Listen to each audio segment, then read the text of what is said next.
think we're good. Right, I'm Bridget Lindquist, and thank you to my audience beforehand. I told my friend Sherry that I could easily do a 10-minute speech on lawn mowing, but trying to sum up what has been monumental in my life in 7 minutes, that's impossible. I've had a multitude of peak experiences, from going to college, studying in Germany, experiencing in surrounding countries, traveling to Russia with school, going to Cuba, working jobs that varied from serving beer to college kids to being the lead investigator in a homicide trial. I became a single mom at 29 and have been single to this day. My dating is sporadic, but has always proved to be interesting in one way or another. I met Jack Nicholson, learned how to take apart a washing machine, and came to know bipolarism along the way. Losing my dad 8 years ago was devastating. He was at that point my mentor, my support system, and my best friend.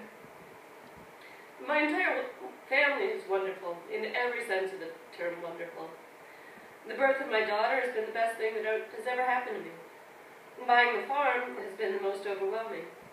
I enjoy my job working with special needs children, but as much as I put into it, I don't know that it's my calling. When I look at my life over the past decade, it hasn't been about peak experiences. It's been about maintaining. When I check my computer's built-in thesaurus, it gives 22 alternatives to the word maintain, and it's not enough.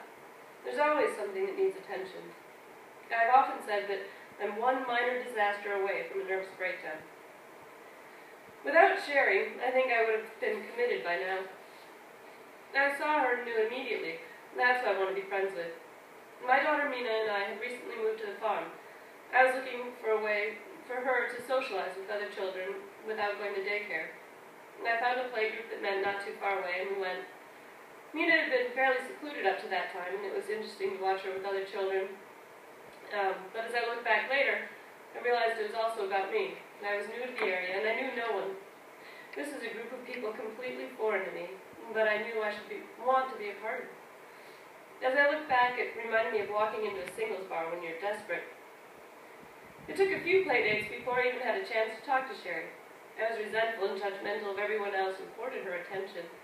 She was obviously the best parent, mindful of the children, able to maintain a modest conversation with adults while playing with the kids, reasonable, soft-spoken, funny, conscientious, and perfectly awkwardly self-conscious of her need to be a good mother. It took much longer to develop the friendship that I was hoping for. I don't even remember it developing.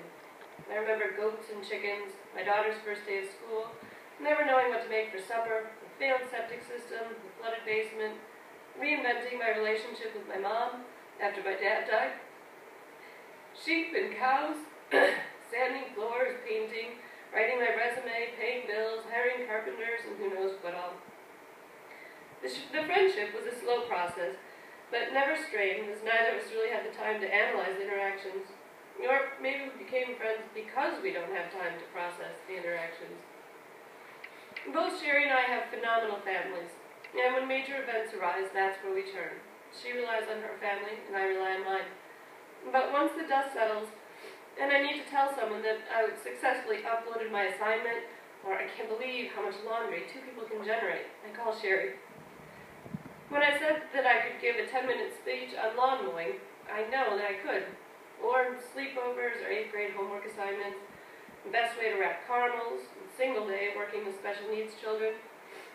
I know that I could because I had hour-long conversations with Sherry on all of these topics, and hundreds, if not thousands more, on tedious day-to-day events. But they're not tedious. They're my life, and they're Sherry's life. Sherry always makes me laugh. She'll describe her youngest daughter's avoidance of picking up toys when in stitches. The way she can summarize her problems with her home heating system can bring me to my knees laughing. I, in turn, know that I can recount a difficult day at work and have her bursting out laughing, not feeling sorry for me. Not everything's funny. I remember the night her youngest daughter, Charlotte, was diagnosed with type 1 diabetes at age 3. My daughter was having one of her first sleepovers with their daughter, Lily. Otherwise, it probably would have been days before Sherry told me about Charlotte. I remember the exact day because it was my birthday. And in a bittersweet way, it's how I will always remember my birthday. And Sherry's birthday is in the fall. I know that there have been a few years that she received a present from me. This past year, I asked her son in the hall at school when her birthday was, and he told me, and I forgot again. Her presents may or may not have arrived even in the same month as her birthday. When I talk about maintaining, that's what she and I both do.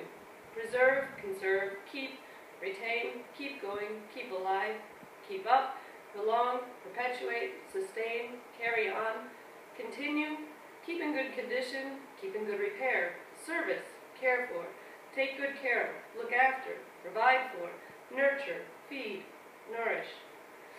Those are the 22 alternatives that my thesaurus gives for maintain. And those are the things that both Sherry and I strive for on a daily basis. All the peak experiences that we have met along the way are a direct result of trying to maintain. My main goal, is to provide a stable life for my daughter Mina. She is my nucleus. It seems simple, but is very complex, and it takes each and every one of the 22 synonyms for the word maintain. She is the reason that I strive for maintenance. My family is my survival mechanism, but Sherry is how I cope. Thank you so much.